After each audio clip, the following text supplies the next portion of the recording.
search engines. You know, you probably don't love them, but who you do? I don't really know. I don't.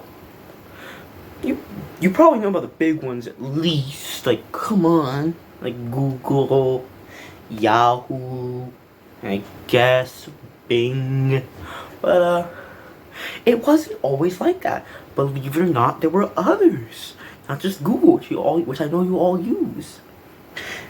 And so today we're going to discuss those and learn all about them. And a lot of them actually do still exist today. They're just very much a shadow of their former selves. Their UI designs are really bad. Like, bad. It was even worse at other points in time, but still bad. So let's just get into it. The beginning. So of course, they were the first ones. The ones that they were the first one. So yeah, the first ones. They were there to help build the groundwork for what all search engines could be. So of course, you have the first one here, Archie. Released in 1990. This one was, of course, named like Tim Berners-Lee and all those other people. I don't feel like remembering their names. Yeah. It, of course, laid the groundwork, became one of the first proper search engines.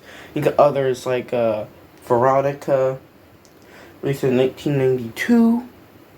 AliWeb, 94. That was made by the Dutch. Like the freaking Dutch.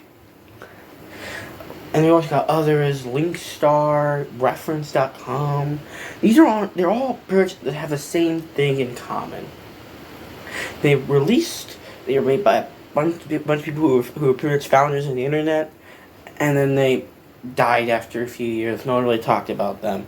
I even dug through some old Internet Archive stuff and haven't really found much info on them. They pretty much always talk about other things that are a lot better that we will get into later. They're a lot more interesting than these. So that's why I want to keep this a bit short, because I really want to get into those other.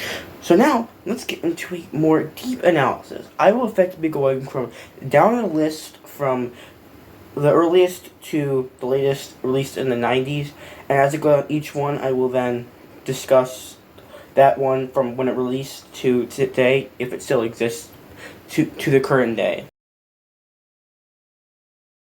So, Yahoo. This was the first more proper one to be released. Of course, we already know this one a good bit, so I'm gonna be over the earlier years here. Pretty much that's the rest will just, yeah, pretty much. So Yahoo was made by two people, Jerry Yang and David Filo. I think that's how you say it. Hopefully, I'm not getting it wrong. Please, I don't want to get this wrong. I don't want to have to redo the take again. For some reason, the original name was Jerry and David's Guide to the World Wide Web. I mean, I get it. It's new. We gotta give a good guide to help people figure everything out and all that. But you could have shortened it. And they shortened it to Yahoo, but apparently that shortens to yet another heretical Oculus Oracle. And that's just a word you put together. Why did you even do that? Why? Why you do that? Why you do that? Seriously. We probably should get a bit track on it by now. Alright, so here's officially the first year of Yahoo. As you can clearly see, there is not a search bar here, which is just, why does it even be here in the first place? It's kind of weird, honestly, but it's got a directory which it had for a while. I mean, it does have that little search bar up there, not search bar, search button. But fun fact, I have no idea what that leads to, because the only archive of it, just whenever you click on the buttons or anything, it just sends you to modern Yahoo. Oh, Yahoo, it just sends you to a version of it saved on the Wayback Machine in 2005. So it doesn't, it's really all we have here. So, 1995. This is the next year. Let's see what changes they have made. Is that what I think it is? It's a search bar! Finally! They made a search bar! But why is there logo off center in the... Why is it orange? I mean, it doesn't look bad, but like, I guess like, it's kind of pixelated. We do have a search bar, so it really makes it better. And it's not, the background isn't that weird gray color, which is just really nice, honestly. Yeah. Really nice. Next one, you got like 97, 98. Not too much changes. Of course, things get better, more stuff is added as the web gets better and better at doing stuff. Of course, Yahoo's becoming way more successful here, making more money, more visits, everything. And of course, they start buying stuff, and then the dot-com bull burst happened. But fun fact, they apparently were barely even affected by that at all. And they went on to buy things like GeoCities, Alta Vista, which is a very interesting one that we'll be getting into later. Because the story is cool because it was once the biggest search engine, and it was called the Google of its time. InfoSeek. You're the first one that people who are watching this will very, very likely not know. Mainly because it doesn't exist today, so kind of the main reason why you wouldn't. Alright, so 1994 to 1996. Here, I couldn't really find too much info on this whole time period. Then because like the Wayback Machine didn't really exist, and these were all really small, so there wasn't any proper news outlets really discussing it. So I'm just gonna skip over 94 and 95 because into the first snapshot I was able to find of which is of 96. Actually looks pretty good. Got some nice yellow on top there. Links overall, it's pretty. Also reminds me is that InfoSeek's original nickname was the Big Yellow. I mean, you can kind of see it because of the yellow that was in that one.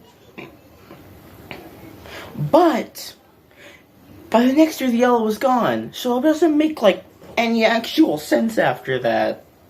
Another interesting thing that happened this year was that InfoSeek became the main search engine used for Netscape's Net Center. You also probably don't know what Netscape is. It was a browser that competed with Internet Explorer. It also kind of became Firefox, I guess. I think it's out of it. I haven't really I haven't looked into that much in a while.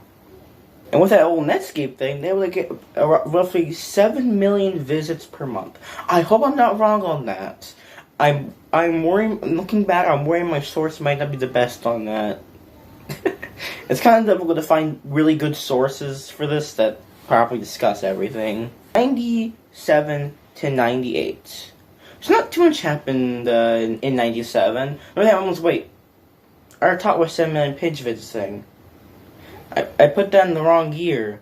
Wait, why am I even saying this? Could I just fix the script? Do it really need to be longer? This thing's already could be long. It's already look at the time thing down there. It's probably pretty long because it's super long. Alright, let's ignore that and we'll go back on track to the next year. Alright, so not too much change, just like some new links, some other cool stuff. Looks good. Looks actually pretty good. New year. Let's see this. Let me see out some new links. That's off-centered. What's going on with that? What's going on with that? Oh yes, another thing that happened is that during this year, Disney bought 43% of InfoSeek. That will be very important later, considering the future of InfoSeek. So after that Disney bought InfoSeek, the next thing that happened was that it got merged with another company called Starwave.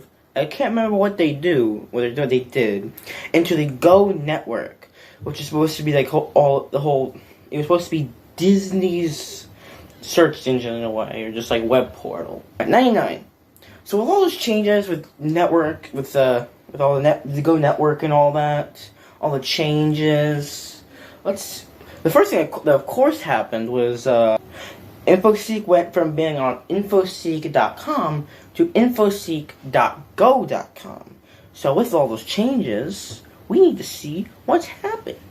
Alright, look at so much. Wow, look at there's so much more. And just look at all this extra stuff they have. Super good. 2000 to now. So with all of this stuff changing, sadly, the story of InfoSeek dies down. It was shut down sometime in 2000, mainly because after when I went to try going to a inner archive link during that year, it just redirected me to go.com. So it's a pretty big thing saying, oh hey, this shut down. That's right. So rest in peace, rest in peace, InfoSeek. One more thing about their history is that in roughly 2001, there was an attempt by former InfoSeek employees to buy it back after Disney laid all of them off, but sadly, it didn't work out. So big sad for InfoSeek. I don't know who would miss you, but bye.